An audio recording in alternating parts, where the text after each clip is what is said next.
Assalamualaikum warahmatullahi wabarakatuh. Saya Anggun Maulidia Putri akan mempresentasikan hasil pembuatan proposal saya, yaitu proposal bisnis plan UMKM makanan ringan roti bakar dua saudara. Di sini terdapat 5 bab. Yang pertama bab 1 yang di dalamnya berisi latar belakang, visi dan misi serta tujuan usaha. Yang poin A, latar belakang. Seiring dengan adanya perkembangan zaman dan teknologi, banyak orang yang sekarang ini mulai berhati-hati dalam memilih dan membeli makanan. Karena pada masa modern ini, banyak makanan yang bahan bakunya mengandung bahan-bahan kimia yang berbahaya bagi kesehatan tubuh kita. Sebagian orang lebih menyukai makanan yang enak dan harga yang murah tanpa memikirkan apakah makanan tersebut mengandung bahan kimia atau tidak. Alasan saya memilih usaha membuat roti bakar karena sebagian dari masyarakat yang menyukai roti bakar yang rasanya enak, lezat dan nikmat. Roti bakar yang saya buat memiliki banyak aneka macam rasa sesuai selera konsumen. Di sisi lain, saya ingin mengembangkan usaha tersebut yang mungkin dari usaha ini bisa menjadikan saya menjadi pengusaha yang lebih sukses dan berpengalaman dalam dunia bisnis. Kemudian poin yang kedua, visi dan misi. Visi dari usaha saya adalah memproduksi makanan ringan yang sehat, harga terjangkau, kualitas yang bagus, serta memiliki nilai gizi yang tinggi dan tentunya banyak disukai masyarakat. Misi dari usaha saya adalah menciptakan inovasi dan kreasi dalam pembuatan roti bakar yang sebaik mungkin, melakukan kerjasama dengan para pembuat roti bakar di Dukuh City dan sekitarnya, menumbuhkan persaingan yang sehat antar sesama pengusaha kecil, mengutamakan kepuasan pelanggan karena pembeli adalah raja, serta menjamin rasa benar-benar enak dan lezat. Yang kemudian poin 3, tujuan usaha, menambah wawasan baru atau pengalaman dalam melakukan kegiatan usaha, mendapatkan keuntungan yang sebesar-besarnya, serta memotivasi diri sendiri untuk lebih semangat dalam berbisnis dan melatih kesabaran yang tinggi dalam menjalankan sebuah bisnis.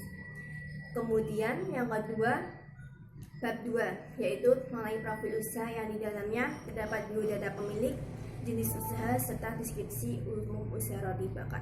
Yang pertama, biodata pemilik. Nama pemilik Anggun Maulidia Putri, alamat usaha Desa Dukuh Serti RT 5 RW 2 Kecamatan Dukuh Serti Kabupaten Pati. Jenis kelamin perempuan, tempat tanggal lahir Pati 20 Juni 1999, agama Islam. Jenis usaha, nama usaha roti bakar dua saudara, bidang usaha makanan ringan. Alamat usaha Desa Dukuh Serti RT 5 RW 2 Kecamatan Dukuh Serti Kabupaten Pati. Deskripsi umum usaha roti bakar. Roti bakar merupakan makanan ringan yang banyak disukai oleh semua kalangan, baik orang tua, dewasa maupun anak-anak kecil. Proses pembuatan roti bakar pun cukup mudah dan modal pun tidak begitu besar. Roti bakar yang saya buat mengandung gizi yang cukup baik buat kesehatan tanpa adanya bahan kimia. Kemudian yang bab 3, faktor peluang dan ancaman. Faktor peluang. Yang pertama, melihat banyaknya masyarakat yang membutuhkan makanan terutama pada malam hari, sehingga roti bakar yang bisa menjadi alternatif sebagai makanan pokok atau cemilan yang enak untuk dinikmati.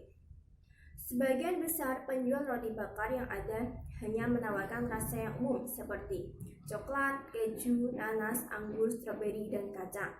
Tetapi saya memiliki inisiatif untuk memberikan rasa terbaru, yaitu rasa durian. Dengan adanya rasa durian tersebut, masyarakat yang menyukai untuk mengonsumsi durian tidak harus menunggu musim durian tiba, tetapi bisa untuk membeli roti bakar dengan rasa durian. Roti bakar bisa dinikmati oleh semua kalangan, sehingga pasar sasarannya sangat mudah untuk dijangkau. Penyajian roti bakar sangat sederhana, tanpa memerlukan banyak waktu dalam penyajiannya. Yang kedua, faktor ancaman. Persaingan dalam menjalankan usaha roti bakar cukup banyak. Apabila pelayanan dan kualitas yang diberikan konsumen kurang memuaskan, maka konsumen akan kecewa dan usaha roti bakar akan terancam bangkrut. Untuk mengatasi masalah tersebut, maka saya akan berusaha semaksimal mungkin untuk memberikan pelayanan dan kualitas produk yang baik kepada semua konsumen. Karena pelayanan dan kualitas yang baik menjadi prioritas utama dalam menjalankan sebuah usaha. Ketersediaan tempat sangat mempengaruhi bagi kelancaran usaha. Apabila tempatnya kurang ramai, maka permintaan akan sedikit. Untuk itu, saya harus benar-benar mencari tempat yang strategis untuk usaha. Kemudian yang bab 4 yaitu aspek hukum. Yang pertama, adanya pelaku bisnis. Pendiri usaha makanan roti bakar dua saudara adalah 3 orang yang terbagi menjadi bagian yang pertama produksi roti bakar, yang kedua bagian packing dan penyajian roti bakar, yang ketiga bagian kasir. Yang kedua, bisnis yang dijalankan. Bisnis yang dijalankan berbentuk perseorangan atau individu yang merupakan usaha penjual makanan ringan yang memiliki sasaran pasar semua kalangan, baik orang tua, dewasa, bahkan anak-anak kecil. Lokasi dan waktu pelaksanaan. Lokasi usaha di Desa Duku Seti, RT 5 RW 2, Kecamatan Duku Seti, Kabupaten Pati, tepatnya depan Indomaret Gusti. Waktu launching usaha awal Agustus 2017, office hours setiap hari kecuali hari Minggu, mulai pukul 9 sampai 21 atau 12 jam. Perizinan usaha yaitu sertifikat rekomendasi dari RT, RW atau kecamatan. Perizinan lokasi NPWP, nomor pokok wajib pajak. Setiap pribadi yang berpenghasilan di atas penghasilan tidak dikenakan pajak, dan badan usaha wajib atau harus mendaftarkan diri sebagai wajib pajak pada kantor pelayanan pajak setempat. Yang kedua, surat tanda daftar usaha. Yang ketiga, surat izin usaha dari Pemda setempat. Yang keempat, SIUP atau surat izin usaha perdagangan. Surat izin yang diberikan oleh menteri atau pejabat yang ditunjuk kepada pengusaha untuk melaksanakan kegiatan usaha di bidang perdagangan atau jasa. Yang kelima, STIU atau surat izin tempat usaha. Setiap perusahaan yang ada perlu dan harus mengurus STIU demi keamanan dan kelancaran usahanya. Kemudian, merek dagang. Merek yang digunakan pada barang yang diperdagangkan oleh seseorang atau beberapa orang secara bersama-sama atau badan hukum untuk membedakan dengan barang-barang jenis lainnya. Yang terakhir yaitu manfaat legalitas usaha dan produk sebagai sarana perlindungan hukum, sarana promosi, bukti kepatuhan terhadap hukum. Kemudian yang bab 5 yaitu kesimpulan. Dari proposal yang saya buat dapat disimpulkan bahwa roti bakar adalah makanan ringan yang sangat disukai oleh semua kalangan masyarakat, terutama baik anak muda, orang dewasa maupun anak-anak kecil. Produk yang saya buat terjamin dari bahan bakunya, yaitu tanpa ada campuran bahan kimia, harga terjangkau serta kualitas yang cukup bagus, dan mengandung gizi yang cukup baik buat kesehatan tanpa adanya bahan-bahan yang berbahaya. Harga roti pun sangat terjangkau, yang akhirnya menjadikan seseorang itu menyukai roti bakar sebagai bahan pengganti atau makanan pokok untuk cemilan sehari-hari. Terima kasih. Wassalamualaikum warahmatullahi wabarakatuh. Assalamualaikum warahmatullahi wabarakatuh. Di sini saya akan mempresentasikan proposal mengenai usaha roti bakar dua saudara, yaitu tentang aspek manajemen. Yang pertama, pengertian dari manajemen. Manajemen merupakan sebagai sebuah proses perencanaan, pengorganisasian, pengkoordinasian, dan pengontrolan sumber daya untuk mencapai sasaran secara efektif dan efisien. Adapun fungsi dari manajemen terdapat 4, yaitu perencanaan atau planning, pengorganisasian atau organizing, pengarahan atau actuating, dan pengendalian atau controlling. Yang pertama, perencanaan atau planning. Perencanaan adalah memikirkan apa yang akan dikerjakan dengan sumber daya yang dimiliki. Fungsi dari perencanaan yaitu mengurangi ketidakpastian serta perubahan pada waktu mendatang, mengarahkan perhatian pada tujuan, memastikan suatu kegiatan, alat koordinasi, serta penerjemah kebijakan umum. Yang kedua, pengorganisasian atau organisasi. Pengorganisasian dilakukan dengan tujuan membagi suatu kegiatan besar menjadi kegiatan-kegiatan yang lebih kecil.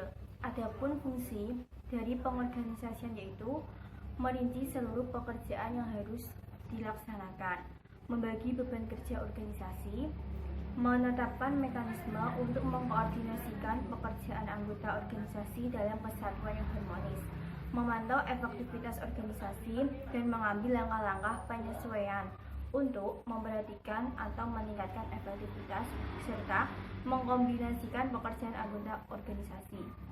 Yang ketiga, pengarahan atau actuating. Pengarahan merupakan suatu tindakan untuk mengusahakan agar semua orang kelompok berusaha untuk mencapai sasaran sesuai dengan perencanaan manajerial dan usaha-usaha organisasi. Untuk menggerakkan karyawan, hendaknya seorang penggerak memiliki jiwa kepemimpinan yang profesional. Adapun fungsi dari pengarahan yaitu mempengaruhi seseorang supaya bersedia menjadi pengikut, menanamkan, memelihara, dan memupuk rasa tanggung jawab seseorang terhadap pekerjaannya, serta membuat seseorang atau orang-orang suka mengerjakan tugas dengan lebih baik. Yang keempat, pengendalian atau controlling. Pengendalian merupakan proses untuk menjamin bahwa tujuan-tujuan dari organisasi dan manajemen tercapai. Adapun fungsi dari pengendalian yaitu mencegah terjadinya penyimpangan-penyimpangan atau kesalahan dengan melakukan pengendalian secara rutin, disertai adanya ketegasan-ketegasan dalam pengawasan. Yang kedua, memperbaiki berbagai penyimpangan yang terjadi, serta mempertebal rasa tanggung jawab. Selanjutnya, poin ketiga yaitu aspek manajemen. Yang pertama, tim manajemen.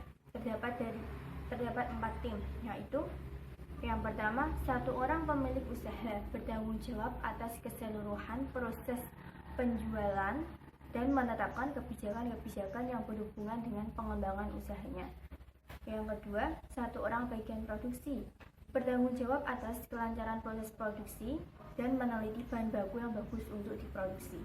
Yang ketiga, satu orang sebagai packing dan penyajian bertanggung jawab penuh atas sajian yang menarik dan packing yang bagus agar menarik konsumen. Yang keempat, satu orang bagian pemasaran memiliki tanggung jawab atas perluasan pasar, kelancaran distribusi produk, serta mampu menangani segala keluhan konsumen atau pelanggan.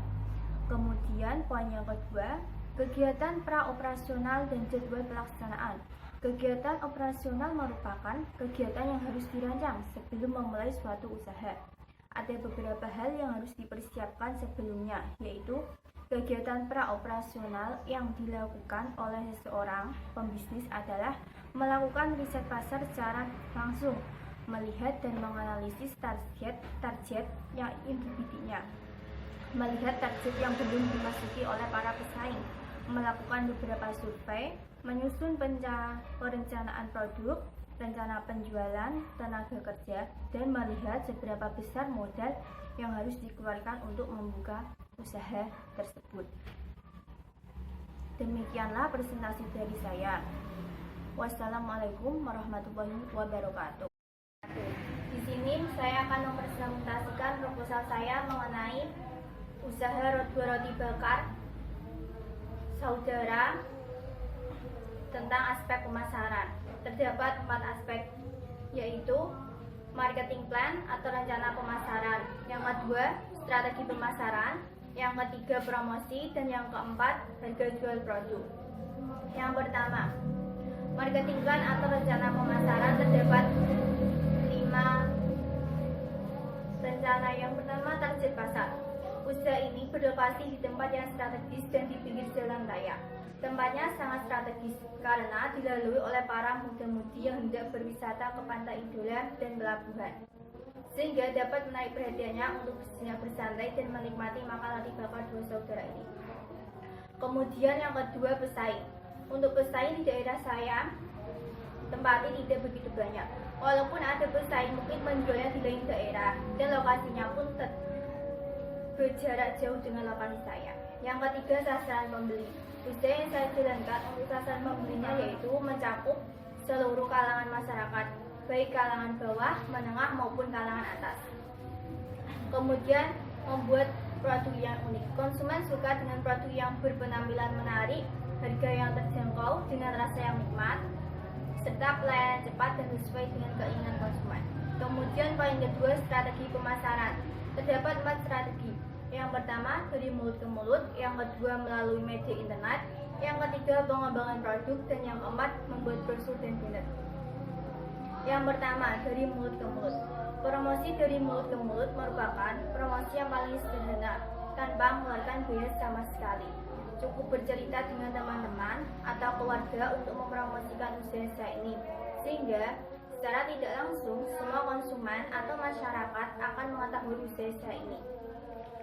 Kedua, melalui media internet. Selain promosi dari mulut ke mulut, saya melakukan promosi melalui media internet yaitu Facebook, WhatsApp, Twitter, dan yang lain sebagainya. Yang ketiga, pengembangan produk.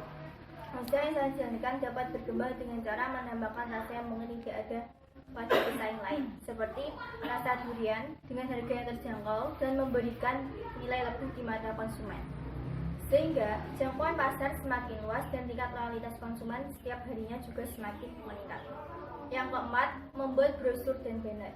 Brosur dan banner merupakan hal terpenting dalam melakukan pemasaran. Apabila ada orang yang belum mengetahui produk saya, jika diberikan sebuah brosur dan brosurnya pun menarik untuk dibaca, maka orang tersebut akan merasa penasaran dan mencoba untuk membelinya. Kemudian poin C, promosi.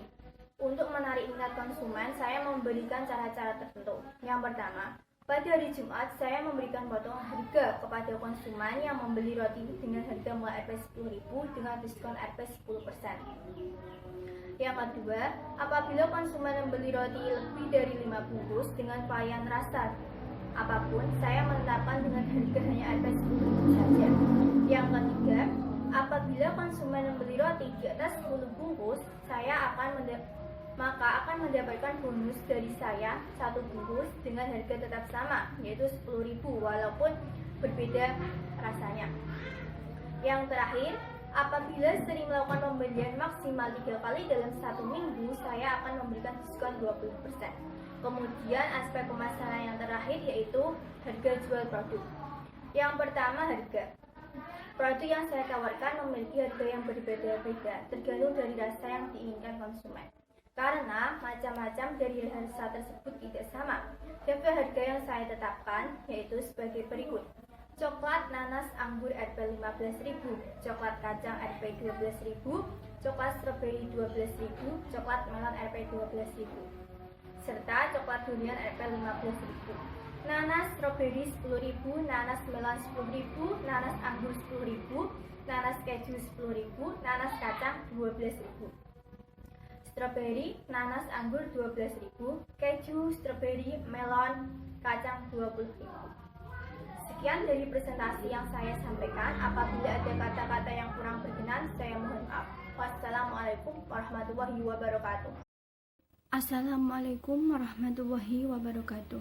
Di sini saya akan mempresentasikan proposal saya tentang bisnis plan UMKM Roti Bakar Dua Saudara mengenai aspek operasional. Yang pertama, adanya mutu atau kualitas barang. Yang kedua, desain barang, serta aspek produk. Langsung saja yang pertama, yaitu mutu atau kualitas barang.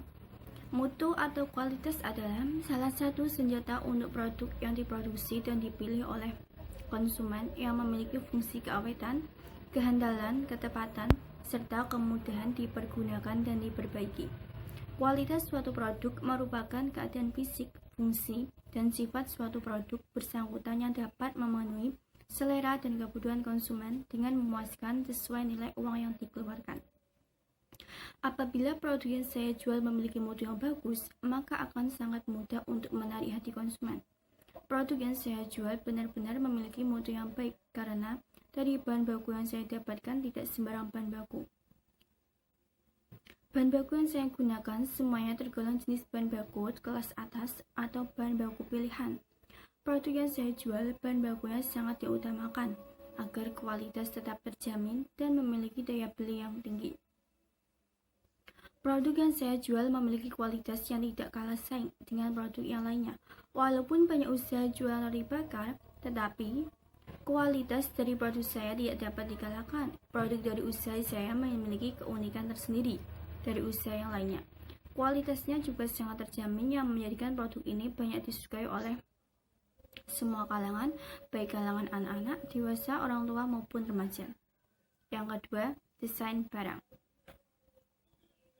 Desain barang atau produk merupakan proses menciptakan produk baru yang akan dijual kepada konsumen. Bisa juga dikatakan sebagai tampilan produk yang menarik. Perancangan suatu produk memiliki proses yang lumayan lama. Biasanya dimulai dari perancangan menetapkan batasan biaya dan mutu yang tinggi, serta bentuk yang bagus agar memiliki daya saing. Desain suatu produk atau barang harus memiliki keunikan yang dapat menarik konsumen untuk membeli produk tersebut. Pemilik suatu usaha harus mengetahui kondisi pasar agar dapat melakukan perbaikan secara berkelanjutan dan terus-menerus terhadap produk yang dijual. Desain suatu produk sangat penting karena dengan desain dan tampilan yang menarik, maka konsumen secara langsung akan penasaran dan ingin membeli produk tersebut. Saya menggunakan desain cukup sederhana tetapi memiliki penampilan yang sangat menarik dari para konsumen. Kemudian yang poin 3, aspek produk. Produk yang saya jual dalam usaha ini memiliki banyak varian rasa. Dengan memiliki banyak varian rasa, maka masyarakat dapat memilih rasa yang mereka inginkan sesuai dengan selera mereka masing-masing. Produk yang saya jual tidak menggunakan campuran bahan baku kimia sama sekali yang membahayakan kesehatan tubuh seperti formalin dan yang lainnya. Sehingga produk yang saya jual tidak baik untuk dikonsumsi oleh semua konsumen karena bahan bakunya sudah terjamin. Di sisi lain, usaha yang saya jalankan sangat memprioritaskan kepuasan konsumen. Oleh sebab itu, produk yang saya jual memiliki kualitas yang tinggi, harga yang terjangkau, dan memiliki rasa yang nikmat, serta memiliki penampilan yang cukup menarik. Saya selalu melakukan pengecekan setiap produk yang akan dibuat, mulai dari bahan baku, proses produksinya, serta proses packingannya agar tetap menjaga kualitas produk. Menjaga kualitas produksi merupakan hal yang sangat penting dalam melakukan usaha makanan agar makanan ringan seperti roti bakar yang saya jual. Dengan melakukan penelitian secara terus-menerus agar tidak terjadi yang namanya kesalahan-kesalahan yang dapat menjadikan pelanggan kecewa.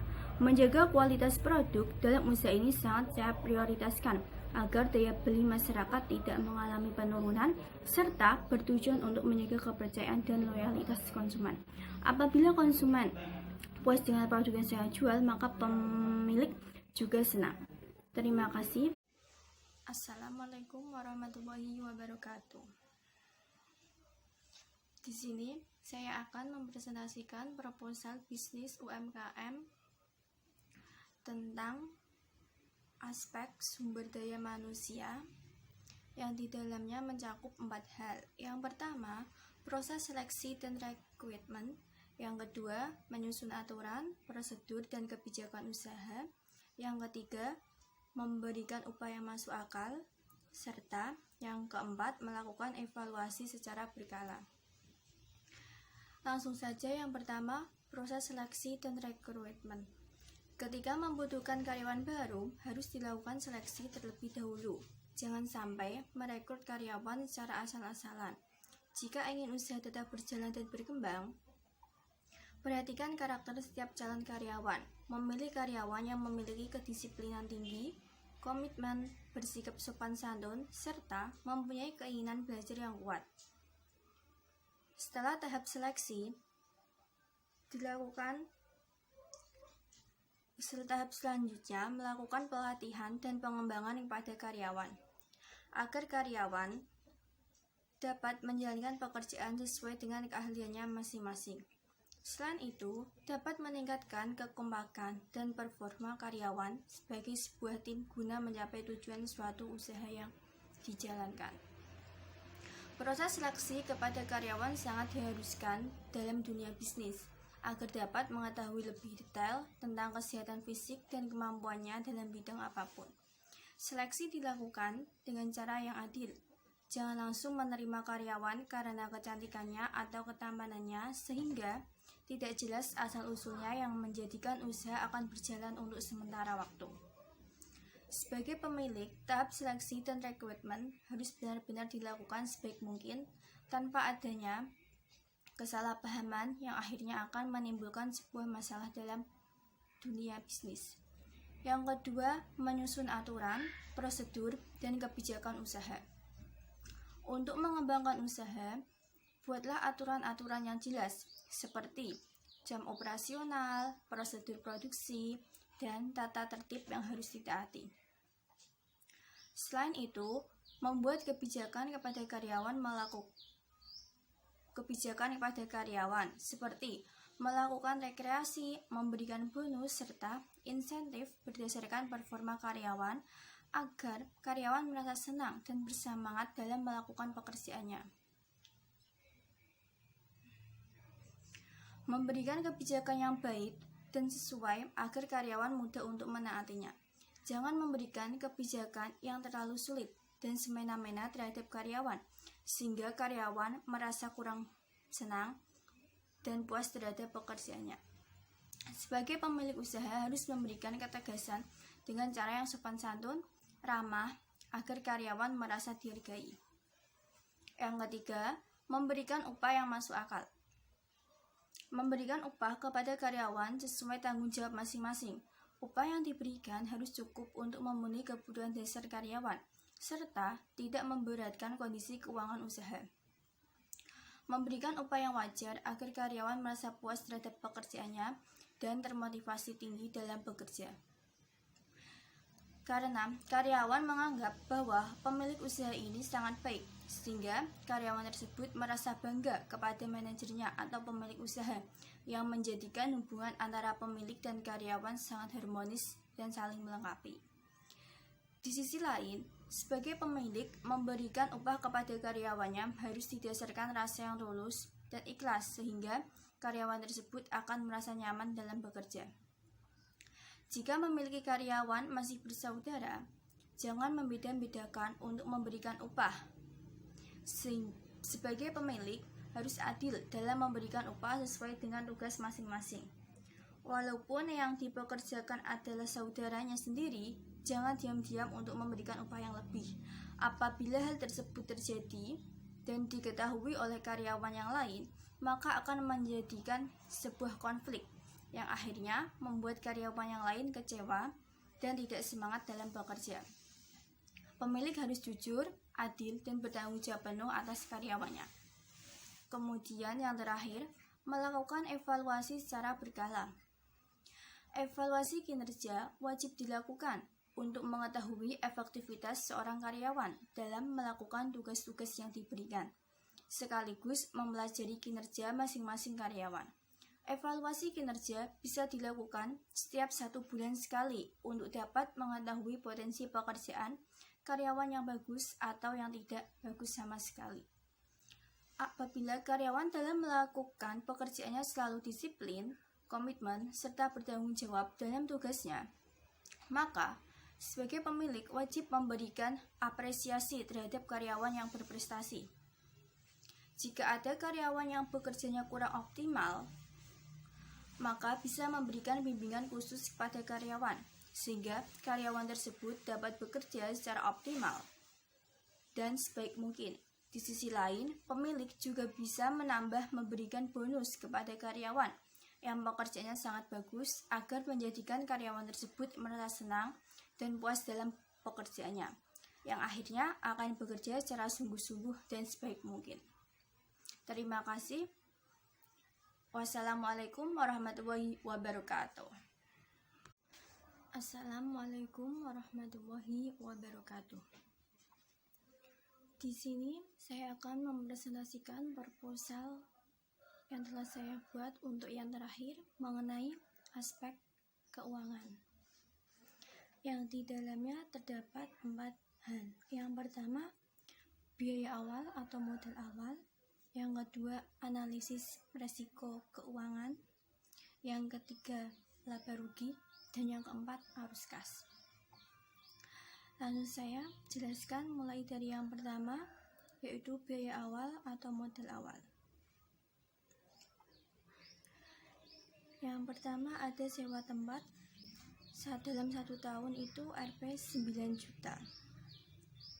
Yang kedua, tabung gas 3 kilo 380.000. Jumlahnya ada 2. Kompor 450.000, alat pembakar 50.000, besi panggangan 500.000, alat pemotong 70.000, tempat sampah 39.000, toples 120.000, lap tangan 20.000, bola lampu 450.000, kabel 160.000, saklar lampu 150.000, merek usaha dan banner 80.000, lain-lain Rp 100.000. Roti Rp 600.000 per 200 bungkus. Varian rasa atau selai. Pertama, coklat, keju, nanas, anggur, stroberi, kacang, melon, durian. Coklat 20.000, keju 17.000, nanas, anggur, stroberi 16.000 per 1 kilonya ya. Kacang 20.000, melon 16.000, durian 25.000, margarin 15.000 per 1 kilo, serta susu 140.000, itu 20 kala. Bisa digunakan dalam jangka waktu pendek, maksimal 5 hari. Kalau yang tadi mengenai tentang sewa tempat, tabung gas, kompor, dan yang lainnya itu dapat digunakan dalam jangka waktu yang panjang. Kemudian yang poin 2, analisis resiko keuangan dalam bisnis. Yang pertama, modal awal. Modal awal Rp 13 juta. Dari jumlah tadi, dari poin biaya awal atau modal itu Rp 13 juta. Pendapatan, penjualan per hari rata-rata 50 porsi. Harga rata-rata 12.000. Jadi 12.000 dikali 50 sama dengan 600.000 per hari pendapatannya atau penghasilannya. Laba kotor harian itu Rp 600.000 dikali per bulan 30 hari sama dengan 18 juta, itu laba kotor.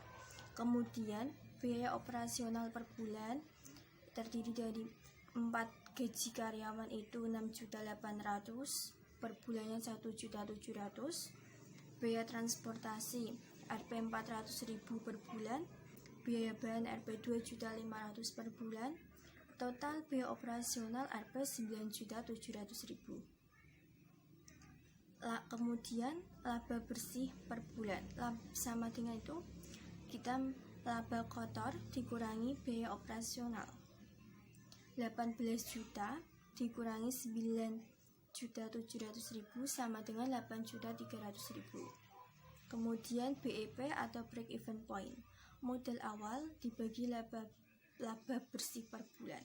Modal awalnya kan Rp 13 juta dibagi laba bersih per bulannya itu 8.300.000, jadi BEP-nya itu 1.600.000 per bulan. Kemudian poin C, laba rugi. Di dalam laba rugi terdapat keterangan per tahun. Yang pertama, laba kotor. Laba kotornya tadi kan 18 juta dikali 12 bulan, jadi 216 juta. Kemudian biaya gaji karyawan per bulan kan 6.800.000 dikali 12 itu 81.600.000. Biaya transportasi 4.800.000, biaya sewa tempat 1 tahun 9 juta, biaya bahan 1 bulannya 2.500.000 dikali 12 30 juta. Jadi total biaya itu 125.400.000 rupiah. Laba bersih sama dengan laba kotor dikurangi total biaya 216 juta dikurangi 125.400.000 rupiah sama dengan laba bersihnya 90.600.000. Kemudian yang poin terakhir yaitu arus kas. Keterangan sama saya buat per tahun, dalam 1 tahun maksudnya, seperti itu. Yang pertama ada penerimaan, yang kedua ada pengeluaran. Penerimaan di dalamnya mencakup penerimaan pinjaman itu Rp 13 juta, pendapatan Rp 216 juta, Total penerimaan berarti 13 juta ditambah 216 juta sama dengan Rp 229 juta. Kemudian yang pengeluaran pembelian peralatan Rp 13 juta dari semuanya tadi, termasuk modal awal. Biaya gaji Rp 81.600.000, biaya transportasi Rp 4.800.000, biaya bahan Rp 30 juta, biaya sewa tempat Rp 9 juta, biaya pemasaran Rp 1 juta. Total pengeluaran itu dijumlah semuanya itu Rp 139.400.000. Selisih kas berarti 229 juta dikurangi Rp 139.400.000 sama dengan Rp 89.600.000. Saldo kas awal 0, saldo kas akhir per tahun itu mencapai Rp 89.600.000. Itulah aspek keuangan dari bisnis plan UMKM saya tentang usaha roti bakar dua saudara. Terima kasih.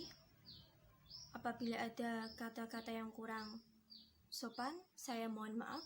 Wassalamualaikum warahmatullahi wabarakatuh.